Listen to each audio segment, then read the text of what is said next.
हमारा आज का जो टॉपिक होगा वो होगा physical properties and chemical properties of hydrogen peroxide. ठीक है, physical properties of H2O2 that is your hydrogen peroxide.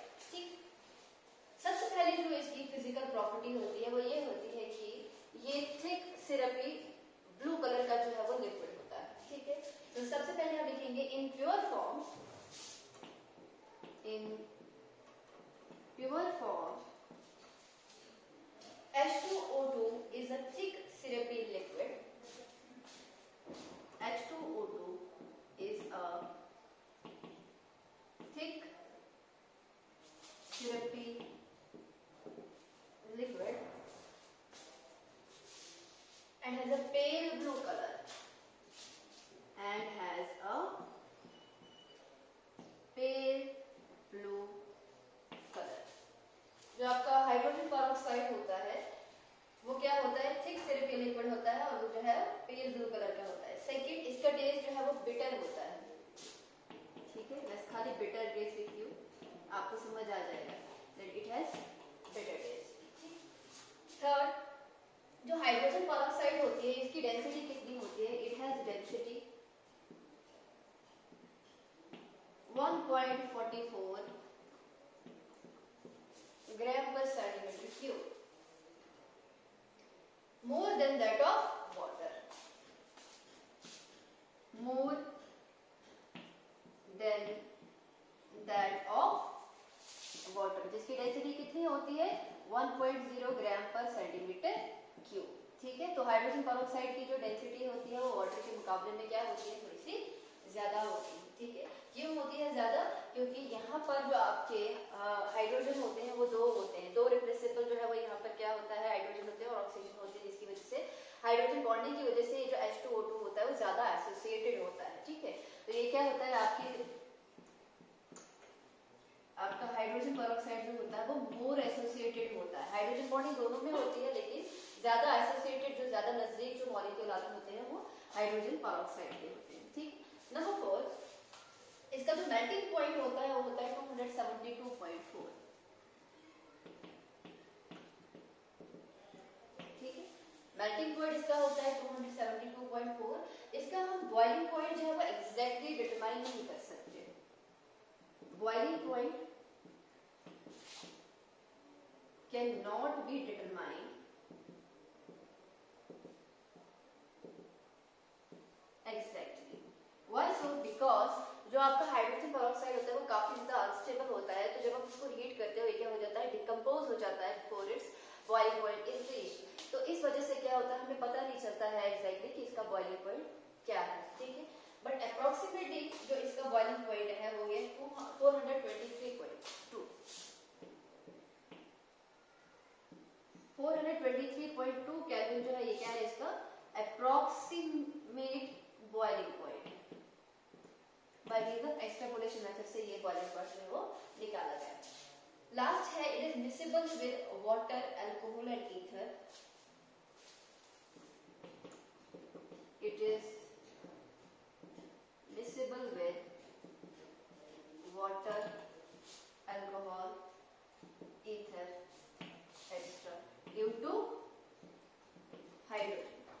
Hydrogen bonding की वजह से ये सभी में क्या होता है, मिक्सेबल होता है। ठीक है, तो ये थी आपके पास फिजिकल प्रॉपर्टीज हाइड्रोजन पेरोक्साइड की। ठीक है, थिक सिरपी लिक्विड होता है जिसका जो है वो पेल ब्लू कलर होता है आपके पास। उसके अलावा इसका टेस्ट जो है वो बिटर होता है, इसकी डेंसिटी वाटर से ज्यादा होती है because it more associated than water. Then आपके पास मेल्टिंग और बॉइलिंग पॉइंट इसका जो होता है मैंने एक्सपेक्टली बोल दिया, लेकिन बॉइलिंग पॉइंट में एग्जैक्टली डिटरमाइन नहीं कर सकते because reaching boiling point it undergoes decomposition. और लास्ट है आपके पास कि मिक्सेबल होता है वाटर में भी, अल्कोहल में भी because of the hydrogen bonding. ठीक है, अब बात करते हैं इसकी केमिकल प्रॉपर्टीज के बारे में।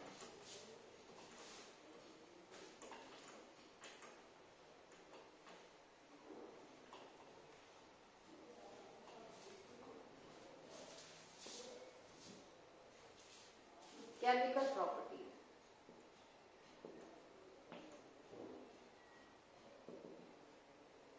Of H2O2। हाइड्रोजन पेरोक्साइड की अब हमने देखनी है केमिकल प्रॉपर्टी। ठीक है, सबसे पहले जो इसकी केमिकल प्रॉपर्टी है वो क्या है, इसकी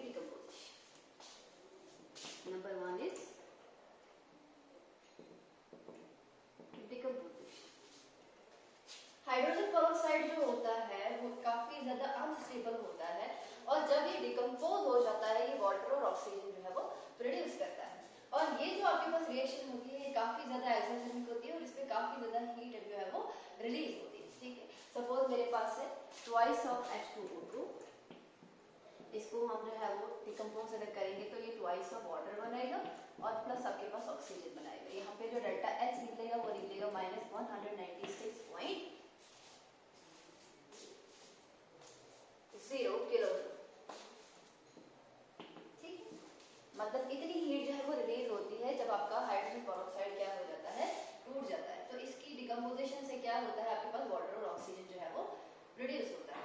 इस डिकम्पोजिशन को हम एक्सेलरेट कर सकते हैं कुछ मेटल से, कुछ मेटल आयन से, या फिर जो रफ की ग्लास सरफेस जो होती है, रफ ग्लास सरफेस, वो भी जो है वो क्या होता है इसके डिकम्पोजिशन में जो है वो हेल्प करता है। यही रीजन है कि इसको हम पॉलीथीन की बॉटल्स में रखते हैं, ठीक है। ये जो आपके पास हाइड्रोजन पेरोक्साइड होता है, इसको हर तरह की चीज जो होती है वो एक्सेलरेट कर सकती है डिकम्पोजिशन। जैसे हम यहाँ पर लिख सकते हैं this decomposition is accelerated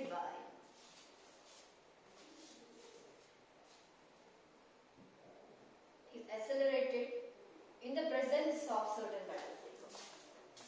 Accelerated in the presence of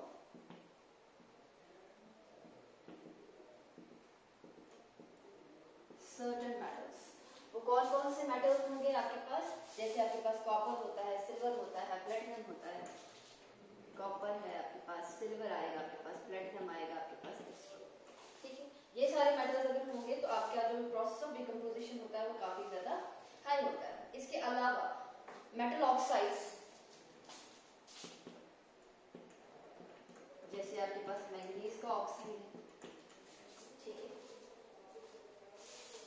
आपके पास मेटल आयंस होते हैं, MnO, मेटल आयंस, जैसे आपके पास बेरियम का आयन होता है, ठीक है। इसके अलावा आपके पास आयरन का आयन है,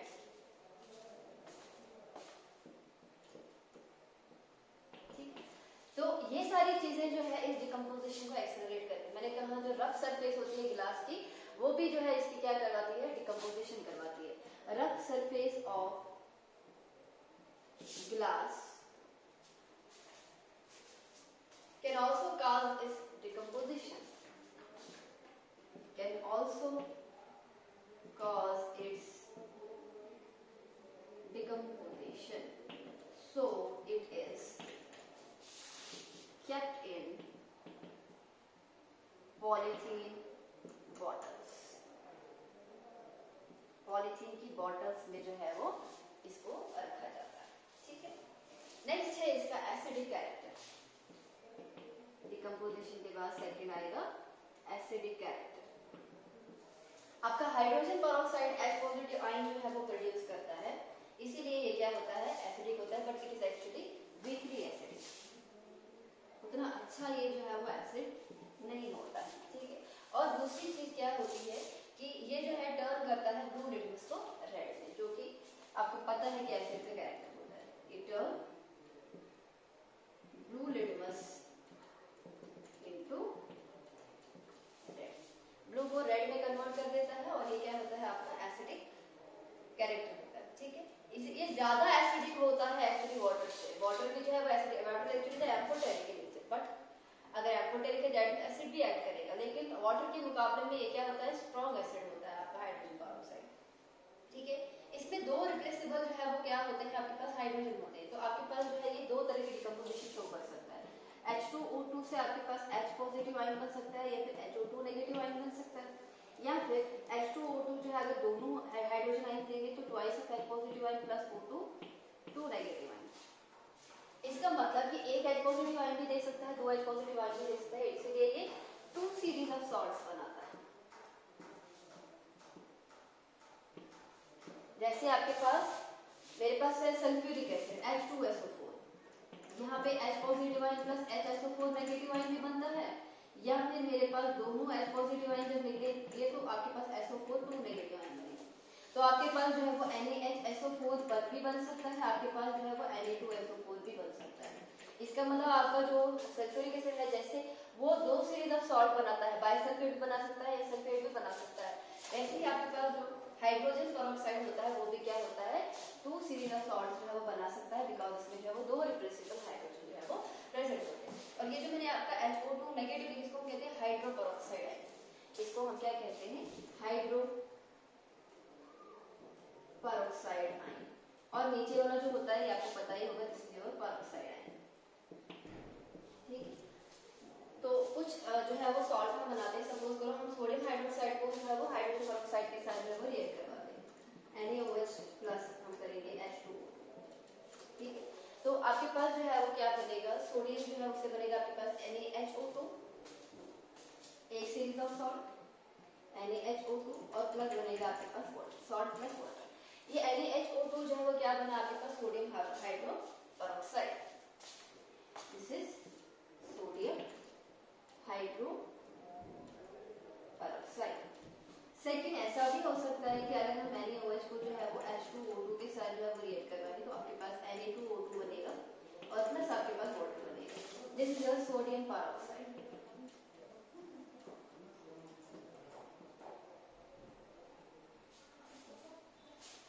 ठीक है, सोडियम पेरोक्साइड। यहाँ पे 2 time water, 2 time sodium hydroxide कर दिया और आगे आपको जो है 2 टाइम वाटर करना पड़ेगा, ठीक है। तो ये आपके पास जो है वो सोडियम पेरोक्साइड है, this is your sodium hydroperoxide, there are 2 series of salt are formed by the hydrogen peroxide because the presence of 2 replaceable hydrogen ions, ठीक है। नंबर 3 है इसका ऑक्सीडाइजिंग एंड रिड्यूसिंग कैरेक्टर।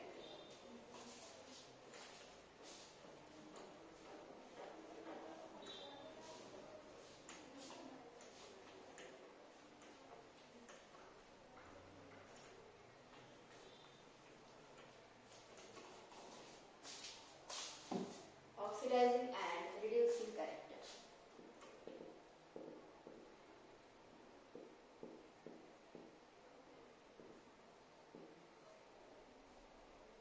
ये जो आपके पास सोडियम हाइड्रोजन पेरोक्साइड होता है, ये ऑक्सीडाइजिंग एजेंट भी ऐड कर सकता है और ये जो है रिड्यूसिंग एजेंट भी जो है वो ऐड कर सकता है, ठीक है।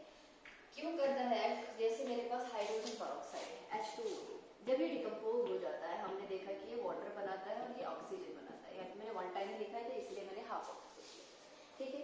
अब यहाँ पर जो आपका ऑक्सीजन होता है उसका -2 oxidation, sorry -1 oxidation, this +1 and this one is -1, peroxide जो होता है उसके ऊपर -1 चार्ज होता है। यहाँ पे आपका हाइड्रोजन इसके ऊपर +1, ऑक्सीजन के ऊपर होता है -2, यहाँ पे होता है आपके पास ऑक्सीजन के ऊपर एटॉमिक फॉर्म होता है 0 ऑक्सीडेशन स्टेट, -1 से -2 हो रहा है, दैट मीन्स आपके पास क्या हो रही है, रिडक्शन हो रही है। -1 से आपके पास 0 हो रहा है, दैट मीन्स आपके पास क्या हो रही है, ऑक्सीडेशन हो रही है। हाइड्रोजन पेरोक्साइड की जब डिकम्पोजिशन होती है, यहाँ पर इंक्रीज इन ऑक्सीडेशन स्टेट भी पॉसिबल है, यहाँ पर डिक्रीज इन ऑक्सीडेशन स्टेट भी जो है वो पॉसिबल है। इसका मतलब ये ऑक्सीडाइजिंग एजेंट भी ऐड कर सकता है, रिड्यूसिंग एजेंट भी ऐड कर सकता है, क्योंकि दोनों ही चीजें इसमें पॉसिबल है। अब जिसकी ऑक्सीडेशन होती है वो रिड्यूसिंग एजेंट ऐड करता है, जिसकी रिडक्शन होती है वो ऑक्सीडाइजिंग एजेंट ऐड करता है, दोनों ही चीजें इसमें होती है, ऑक्सीडेशन रिडक्शन दोनों ही इसमें हो रही है। इसका ये मतलब है कि ये ऑक्सीडाइजिंग एजेंट भी ऐड करेगा, ये रिड्यूसिंग एजेंट भी जो है वो ऐड करेगा, ठीक है। तो सॉरी ये नंबर 3 था। तो अब हम ये है इसी में जो है वो वे करके मैं जो है वो ऑक्सीडाइजिंग कैरेक्टर जो है वो लिखती हूँ कि ये किस तरह से किसी भी चीज को जो है वो ऑक्सीडाइज जो है वो करता है। ऑक्सीडेशन जो होती है इसकी वो जो है एसिडिक मीडियम में भी होती है, अल्कलाइन में भी होती है और न्यूट्रल में भी होती है। तीनों मीडियम में जो है ये एज अ ऑक्सीडाइजिंग एजेंट जो है वो एक्ट कर सकता है। हम सबसे पहले लिखेंगे in neutral medium, in neutral medium में जो आपका हाइड्रोजन पेरोक्साइड होता है, इसकी अगर कुछ एग्जांपल देंगे, जो है वो सल्फाइड को जो है वो सल्फेट में जो है वो कन्वर्ट कर देता है, सल्फाइड टू सल्फेट। जैसे अगर मैं इसकी एग्जांपल आपके सामने जो है वो दूं, हाइड्रोजन पेरोक्साइड को H2O2 उसको जब आप Na2SO3 that is sodium sulphide के साथ ट्रीट करते हैं तो आपके पास बनता है Na2SO4 दैट इज आपके पास सोडियम सल्फेट बनता है, प्लस आपके पास क्या बनेगा, वाटर बनेगा, ठीक है। इस रिएक्शन में हुआ क्या है, इस रिएक्शन में खाली जो आपका हाइड्रोजन पेरोक्साइड है उसने अपना ऑक्सीजन इसको दिया है, ऑक्सीजन जब दिया है इसको, इसका मतलब इसको ऑक्सीडाइज कर रहा है, ठीक है। इसका ये मतलब है कि इस वाली रिएक्शन में जो आपका हाइड्रोजन पेरोक्साइड है इसकी खुद क्या हो रही है, रिमूवल ऑफ ऑक्सीजन का मतलब होता है रिडक्शन, इसका मतलब in this reaction this act as an oxidising agent, ठीक है। दूसरी चीज, ये सल्फाइड को जो है सल्फर में भी कन्वर्ट कर देता है न्यूट्रल मीडियम में। जैसे आपके पास है H2O2, इसको अगर हम जो है वो H2S के साथ जो है वो रिएक्ट करवाएं तो ये जो है इस केस में क्या बनाता है आपके पास वाटर बनाएगा, 2 टाइम हाइड्रोजन यहाँ से ये ले लेगा, 2 टाइम वाटर बनाएगा और प्लस सल्फर जो है वो निकल जाएगा आपका। तो यहाँ से आपका हाइड्रोजन निकला है, रिमूवल ऑफ हाइड्रोजन का मतलब भी ऑक्सीडेशन होता है, क्योंकि इसकी वजह से हो रहा है, इसका मतलब यहाँ पे भी ये एक्ट कर रहा है एज एन ऑक्सीडाइजिंग एजेंट, ठीक है। इसी ऑक्सीडाइजिंग कैरेक्टर को अगर हम आप दूसरे मीडियम में जो है लिखते हैं, पहला हमने जो है वो क्या लिखा न्यूट्रल मीडियम, सेकेंड हम लिखते हैं एसिडिक मीडियम में।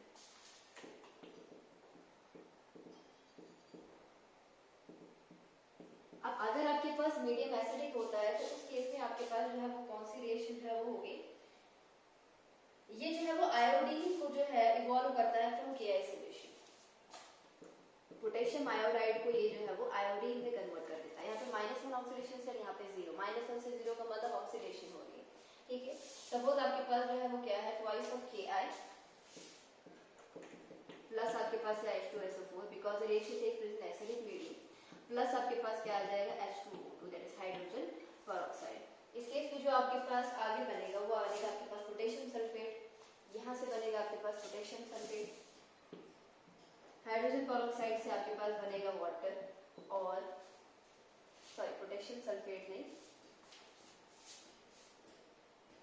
हाँ पोटेशियम सल्फेट ही बनेगा, सॉरी यहाँ पे K2 और SO4, पोटेशियम सल्फेट, फिर आएगा आपका वाटर और यहाँ से आपका आयोडीन जो है वो रिलीज होगा। तो आयोडीन -1 से जो है वो गया है 0 वाली साइड, इसका मतलब इसकी ऑक्सीडेशन होगी और ऑक्सीडेशन किसकी वजह से हुई, हाइड्रोजन पेरोक्साइड की वजह से हुई, ठीक। नेक्स्ट है आपके पास, अगर आप जो है सल्फेट को जो है फेरस सल्फेट को ये फेरिक सल्फेट में कन्वर्ट करता है, ferrous sulphate to ferric sulphate. ये फेरस जो होता है उसके ऊपर चार्ज +2 होता है, फेरिक जो होता है उसके ऊपर चार्ज जो है वो +3 होता है, तो +2 से +3 हो रहा है, इसका मतलब ऑक्सीडेशन हो रही है। सपोज आपके पास है FeSO4 प्लस आपके पास है सल्फ्यूरिक एसिड प्लस आपके पास है हाइड्रोजन पेरोक्साइड, अगेन मैंने सल्फ्यूरिक एसिड इसलिए लिया बिकॉज ये रिएक्शन जो है एसिडिक मीडियम में हो रही है, ठीक है। तो आपके पास क्या बनेगा Fe2SO4 हो 3 times,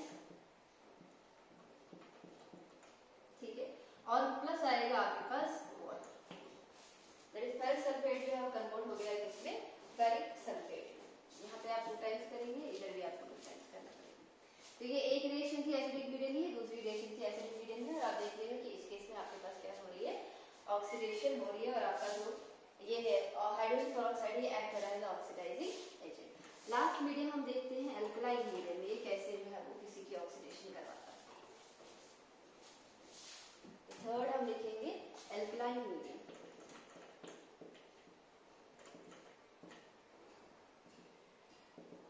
basic medium. Basic medium में ये क्या करता है, ये मैंगनीज सल्फेट को जो है मैंगनीज डाइऑक्साइड में कन्वर्ट कर देता है, manganese sulphate to manganese dioxide में कन्वर्ट कर देता है in the presence of alkali, ठीक है। सपोज आपके पास है MnSO4 plus sodium hydroxide at the alkaline medium plus आपके पास है हाइड्रोजन पेरोक्साइड, तो आपके पास क्या बनेगा MnO2 plus Na2SO4 plus water, ठीक है। यहाँ पे आपके पास जो है वो 2 टाइम्स NaOH। देखो मैंगनीज सल्फेट को इसने मैंगनीज डाइऑक्साइड में कन्वर्ट कर दिया, यहाँ पे मैंगनीज और मैंगनीज की ऑक्सीडेशन स्टेट अगर देखोगे तो क्या आ जाएगी, वो डिफरेंट आ जाएगी, और यहीं से जो है आपको पता चलेगा कि इसकी क्या हो रही है, ऑक्सीडेशन हो रही है, ठीक है। वैसे ही ये जो है वो क्रोमियम सॉल्ट को जो है क्रोमेट में कन्वर्ट कर देता है, जैसे मैं दूसरी एग्जांपल दी थी, क्रोमियम सॉल्ट्स टू क्रोमेट, ठीक है। जैसे आपके पास है Cr2SO4 को 3 times,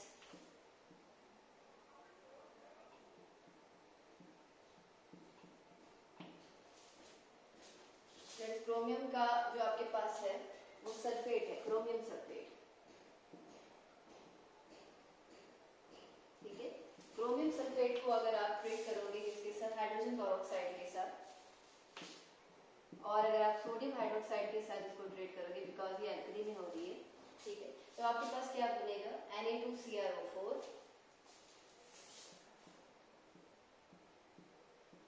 this is sodium chromate, ठीक है, प्लस आपके पास सोडियम सल्फेट बनेगा और प्लस आपके पास वाटर बनेगा। ठीक है, इस रिएक्शन को बैलेंस करने के लिए यहाँ पे हम लगाएंगे 3, 10 टाइम्स होगा आपका सोडियम हाइड्रोक्साइड, ठीक है, और आगे हम जो है वो लिखेंगे twice of this, 3 times this and 8 times water. ठीक है, तो ये थी आपके पास अल्कलाइन मीडियम में इसकी कुछ ऑक्सीडेशन और रिएक्शन। अब हम इसी ऑक्सीडाइजिंग और रिड्यूसिंग कैरेक्टर में जो है वो रिड्यूसिंग कैरेक्टर देखते हैं। इन सभी रिएक्शन में आपने ये देखें कि एज ऑक्सीडाइजिंग एजेंट जो है वो ऐड कर रहा है, तो अब हम देखेंगे कि ये रिड्यूसिंग एजेंट जो है वो कैसे जो है वो ऐड करता है। ठीक है, तो इसी में हम क्या देखेंगे, अब बी पार्ट देखेंगे, रिड्यूसिंग कैरेक्टर। जो आपका हाइड्रोजन पेरोक्साइड होता है वो रिड्यूसिंग एजेंट भी जो है वो ऐड करता है। ठीक है, तो रिड्यूसिंग एजेंट ये क्यों ऐड करता है, क्योंकि आपके पास जो हाइड्रोजन पेरोक्साइड होता है ये ऑक्सीजन जो होता है उसको भी क्या करता है, एक्सेप्ट कर सकता है। ठीक है, और इसी वजह से जो है ये क्या होता है, सपोज यहाँ पर आपके पास H2O2 आ जाएगा, यहाँ पे आपके पास ऑक्सीजन आ जाएगा। ठीक है, तो जो आपके पास हाइड्रोजन पेरोक्साइड आ जाएगा, जो आपका हाइड्रोजन पेरोक्साइड होता है ये अच्छा रिड्यूसिंग एजेंट भी होता है। क्यों, क्योंकि ये क्या करता है, किसी से भी ऑक्सीजन ले लेता है, किसी की भी रिडक्शन करवा देता है, खुद की ऑक्सीडेशन होती है लेकिन किसी और को जो है वो रिड्यूस करवा देता है। इसी वजह से क्या होता है, एक अच्छा, इस रिएक्शन की वजह से एक अच्छा रिड्यूसिंग एजेंट जो है वो कहलाता है। ठीक है, जैसे आपके पास न्यूट्रल में एग्जांपल लेती हूँ मैं, in neutral medium, neutral medium में ये हैलोजन्स को रिड्यूस कर देता है हैलोजनेसिस में, हैलोजन्स टू हैलोजनेसिस। ठीक है, फॉर एग्जांपल आपके पास क्या है, क्लोरीन को आप H2O2 के साथ रिएक्ट करवाओगे तो आपके पास जो है वो क्या बनेगा, आपके पास बनेगा HCl, that is hydrochloric acid, और प्लस आपके पास बनेगा ऑक्सीजन, इधर आएगा आपके पास सूट। इसने हाइड्रोजन दिया है, मतलब इसको क्या करवाया है, रिड्यूस करवाया हुआ है। ठीक है, तो ये जो आपके पास ये रिएक्शन है ये बता रहा है कि जो आपका H2O2 है ये एक एंटीक्लोर है। एंटीक्लोर का मतलब क्या होता है, जो क्लोरीन को रिड्यूस करता है। सब जानते हैं, जो आपका क्लोरीन होता है वो ऐड करता है एज अ ब्लीचिंग एजेंट। ठीक है, तो जब आप ब्लीचिंग के प्रोसेस में क्लोरीन का इस्तेमाल करते हैं, जो एक्सेस अनरिएक्टेड क्लोरीन होता है, जब आप उसमें हाइड्रोजन पेरोक्साइड ऐड करते हो तो वो उस हाइड्रोजन उस क्लोरीन को जो है वो निकाल देता है। इसी वजह से इस रिएक्शन देखो, इसीलिए इसको हम क्या कहते हैं, एंटीक्लोर कहते हैं, और ये एज अच्छा एंटीक्लोर होता है जिसको यूज किया जाता है। ठीक है, इसके अलावा ये जो है वो मेटल की ऑक्साइड को जो है वो मेटल में जो है वो कन्वर्ट कर देता है, मेटल ऑक्साइड्स टू मेटल्स। पहले तो हैलोजन टू हैलोजनेसिस, दूसरा मेटल ऑक्साइड को ये जो है वो मेटल में कन्वर्ट कर देता है। सपोज आपके पास जो है वो Ag2O, दैट इज आपका सिल्वर का ऑक्साइड है, प्लस आपके पास हाइड्रोजन पेरोक्साइड होगा। ठीक है, तो वो किस में बनाएगा, ये जो है वो सिल्वर में जो है वो कन्वर्ट होगा, प्लस वाटर में कन्वर्ट होगा, और प्लस ऑक्सीजन जो है वो रिलीज होगा इस केस में। ठीक है, तो जो आपका सिल्वर का ऑक्साइड यहाँ से ऑक्सीजन रिमूव हो गया है, वो सिल्वर में कन्वर्ट हो गया है, इसका मतलब इसकी भी क्या हुई है, रिडक्शन हुई है। ठीक है, सेकेंड हम देखेंगे अल्कलाइन मीडियम।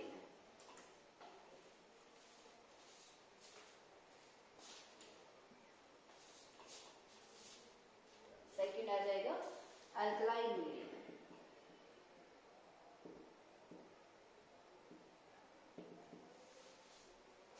इस केस में क्या होता है, आपके पास ये जो रिएक्शन होता है ये स्ट्रॉन्ग बेस की प्रेजेंस में होता है। ठीक है, इसमें सिंपल मैं एग्जांपल देती हूँ, K3FeCl6, पोटेशियम फेरिसाइनाइड इसको कहा जाता है। ठीक है, पोटेशियम फेरिसाइनाइड को जब आप ट्रीट करते हो पोटेशियम हाइड्रोक्साइड के साथ, और हम ट्रीट करते हैं हाइड्रोजन पेरोक्साइड के साथ, तो इस पोटेशियम फेरिसाइनाइड जो होता है इससे क्या बनता है, पोटेशियम पोटेशियम फेरोसाइनाइड बनता है। This is your potassium ferricyanide. और इससे अब आगे आपके पास क्या बनेगा, आपके पास बनेगा FeCl6।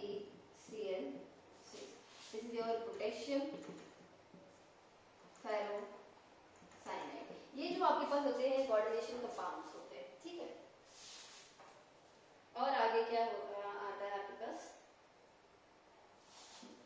प्लस वाटर बनेगा और plus oxygen, water plus oxygen, ठीक है। इस रिएक्शन को बैलेंस करने के लिए हमें यहाँ पे 2 टाइम्स करना पड़ेगा। 2 टाइम्स पोटेशियम हाइड्रोक्साइड आएगा आपके पास। आगे भी हमें जो है वो 2 टाइम्स पोटेशियम फेरोसाइनाइड करना पड़ेगा और 2 टाइम्स जो है वो वाटर जो है वो करना पड़ेगा, ठीक है। तो इस तरह से आपकी जो है ये रिएक्शन थी जिसमें आपके पास जो H2O2 है वो ऐड कर रहा है वो oxidising agent as well as reducing agent. Last जो इसकी प्रॉपर्टी आती है वो आती है ब्लीचिंग एक्शन। ब्लीचिंग एक्शन देखो, ब्लीचिंग कैरेक्टर देखो, आपकी अपनी मर्जी, ठीक है। हाइड्रोजन पेरोक्साइड जो है वो ब्लीचिंग एजेंट ऐड करता है ड्यू टू ऑक्सीडेशन की वजह से, ठीक है। आपने देखा कि यहाँ पर क्या होता है, ये ऑक्सीजन को प्रोड्यूस करता है। मेरा H2O2 जो है H2O2 डिकम्पोज होके जो है वो वाटर बनाता है और प्लस ऑक्सीजन बनाता है, ठीक है ना। ये ऑक्सीजन जो प्रोड्यूस होती है इसी की वजह से जो है हम इसको सिंपल जो है हाफ ऑक्सीजन का मतलब होता है 1 नेसेंट ऑक्सीजन, ठीक है। क्योंकि ये नेसेंट ऑक्सीजन प्रोड्यूस करता है तो इस वजह से क्या होता है, ब्लीचिंग का मतलब भी होता है ऑक्सीडेशन और रिडक्शन। तो आपका हाइड्रोजन पेरोक्साइड जो है वो नेसेंट ऑक्सीजन प्रोड्यूस करता है। ये ऑक्सीजन जो है वो किसी और को भी जो है वो दे सकता है, दैट इज उसको ब्लीच कर सकता है। तो अगर आपके पास क्या होता है, आपके पास कोई भी जो है मटेरियल होगा, कलरिंग मटेरियल होगा, अगर आप उसको ऑक्सीजन दोगे, यही नेसेंट ऑक्सीजन, तो ये जो है वो कलरलेस में जो है वो कन्वर्ट हो जाएगा, कलरलेस मैटर में जो है वो कन्वर्ट हो जाएगा, ठीक है। इसका मतलब ये जो कलरलेस मैटर होगा ये ब्लीच हुआ है, जो इसने अपना कलर है ये छोड़ दिया, ठीक है। तो इस तरह से जो है ये बहुत सारी जो है वो ब्लीचिंग पर्पस के लिए जो है इस्तेमाल होता है। इसके अगर हम कुछ यूजेस देखें, हाइड्रोजन पेरोक्साइड के यूजेस,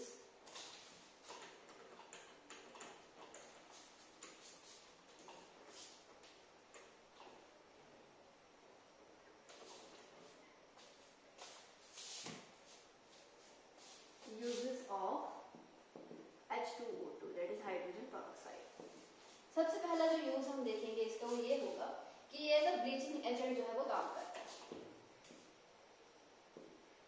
जो मैंने लास्ट रिएक्शन बताई उसके हिसाब से ये क्या है, अच्छा ब्लीचिंग एजेंट होता है।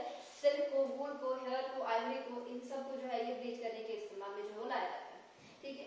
इसके अलावा it is used for restoring the colour of lead paintings. It is used for restoring the colour of lead painting. जो आपकी लेड पेंटिंग होती है उसको जो है वो दोबारा कलर बनाने के लिए भी आपका हाइड्रोजन पेरोक्साइड जो है वो इस्तेमाल होता है। ये एंटीसेप्टिक के तौर पे भी जो है वो इस्तेमाल होता है। Hydrogen peroxide also act as an antiseptic for washing wounds, जैसे आपका एयर होता है, टीथ होता है, एक्स्ट्रा, वहां पर भी जो इस्तेमाल किया जाता है। ये एज अ प्रिजर्वेटिव भी होता है,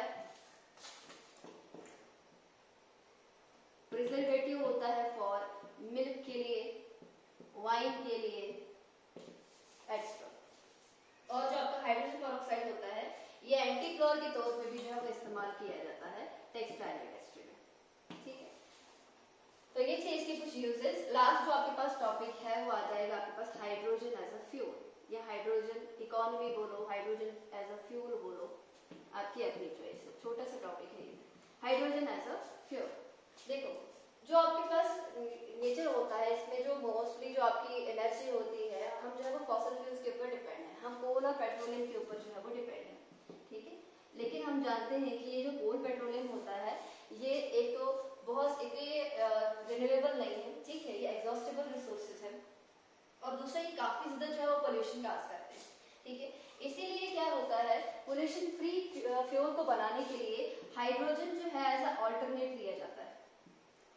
बेस्ट ऑल्टरनेट क्या होता है आपका, हाइड्रोजन होता है, ठीक है। किसकी जगह पे, कोल और पेट्रोलियम की जगह पे, ठीक है। जो आपका हाइड्रोजन होता है वो एज अ फ्यूल कैसे है, जैसे आपने हाइड्रोजन 11th क्लास में जब देखोगे तो वहाँ पे आप फ्यूल सेल के बारे में पढ़ोगे। उस फ्यूल सेल में आपके पास क्या होती है, इलेक्ट्रोलिसिस ऑफ वाटर होती है और आपके पास क्या होती है, एनर्जी जो होती है प्रोड्यूस होती है हाइड्रोजन और ऑक्सीजन से, ठीक है। यही हाइड्रोजन सेल या फिर फ्यूल सेल जो होता है वो क्या होता है, एज अ सोर्स होता है बहुत सारी इलेक्ट्रिक कार्स को जो है वो चलाने के लिए, ठीक। जो आपके पास ये होती है हाइड्रोजन होता है 9.5 kg of hydrogen produces as much energy as produced by 25 kg of coal and petroleum। 25 kilo जो कोल पेट्रोलियम जितना वो एनर्जी प्रोड्यूस करते हैं उतना आपका 9.5 kg हाइड्रोजन की जो है वो प्रोड्यूस करता है। इसका मतलब अच्छा फ्यूल है। लेकिन ये लो डेंसिटी होने की वजह से, हाइड्रोजन की जब लो डेंसिटी होती है उस वजह से इस 9.5 को जो स्टोर करने के लिए आपको जो है हम बोल सकते हैं एक टैंक जो है इस हाइड्रोजन को स्टोर करने के लिए, इतने से हाइड्रोजन को, वो बहुत बड़ा होता है, which is twice as much as the tank which stores approximately 25 kg of coal and petroleum. जितना आपका 25 kg का जो 25 किलो जो होता है आपके पास कोल पेट्रोलियम एक टैंक में स्टोर होता है, उससे 3 गुना जो है वो टैंक की जरूरत पड़ती है for storing and 9.5 kg of hydrogen because of its low density. तो इसकी स्टोरेज जो है वो काफी ज्यादा जो है वो प्रॉब्लम क्रिएट करती है। इसके अलावा जो आपका ये हाइड्रोजन होता है, खाली हाइड्रोजन सेल या फ्यूल सेल में नहीं, ये एज जो आपके पास रॉकेट्स होते हैं, ठीक है ना, उस पे भी एज जो है वो फ्यूल जो है वो ऐड करता है, ठीक है। तो ये जो है वो अपवर्ड थ्रस्ट देता है, तो ये जो है वो रॉकेट फ्यूल की तरफ भी जो है वो ऐड करता है आपका हाइड्रोजन। खाली फ्यूल सेल नहीं, ठीक है, for producing electricity but also है रॉकेट फ्यूल्स, ठीक है। जो मेन सोर्स होता है हाइड्रोजन का वो क्या होता है आपका इलेक्ट्रोलिसिस ऑफ वाटर होता है। वो इलेक्ट्रोलिसिस ऑफ वाटर पर्टिकुलरली क्या करता रहता है, कंटिन्यूसली जो है वो एनर्जी को कंज्यूम करता रहता है, जो कि हमारे लिए जो काफी ज्यादा मुश्किल है। हम हाइड्रोजन को प्रोड्यूस कर रहे हैं ताकि हम जो है वो नीड्स को, इसी इलेक्ट्रिसिटी वगैरह को जो है या फिर जो हमारी एनर्जी की नीड्स वगैरह है, पोल्यूशन वगैरह जो है, it's a clean fuel. Hydrogen आपका क्लीन फ्यूल होता है, इससे आपका जो पोल्यूशन होता है वो नहीं होता है, जिसके क्लीन फ्यूल भी है, ठीक है। लेकिन जो इसका सोर्स है इलेक्ट्रोलिसिस ऑफ वाटर, वो कंटिन्यूसली एनर्जी को जो है वो क्या करता है, यूज करते रहता है, तभी जाके आपके हाइड्रोजन प्रोड्यूस है जो बाद में हम जो है एनर्जी का सोर्स जो है वो यूज कर सकते हैं। तो वो जो सोर्स होता है वो उतना ज्यादा अच्छा नहीं होता है क्योंकि वहाँ पे भी एनर्जी का कंजम्पशन होता है। लेकिन कमिंग डेज में जो है या फिर फ्यूचर में जो है वो ऐसा पॉसिबल है कि हम एक ऐसा ऑल्टरनेट जो है वो निकाल सकते हैं हाइड्रोजन की प्रोडक्शन का जो थोड़ा सा जो है वो चीप हो, और हम जो है वो हाइड्रोजन को एज अ फ्यूल जो है वो इस्तेमाल करें in place of coal and petroleum because it is pollution free, ठीक है। सो ये था आपके पास हाइड्रोजन यूनिट, आज आपका यूनिट एज वेल एज आपका सिलेबस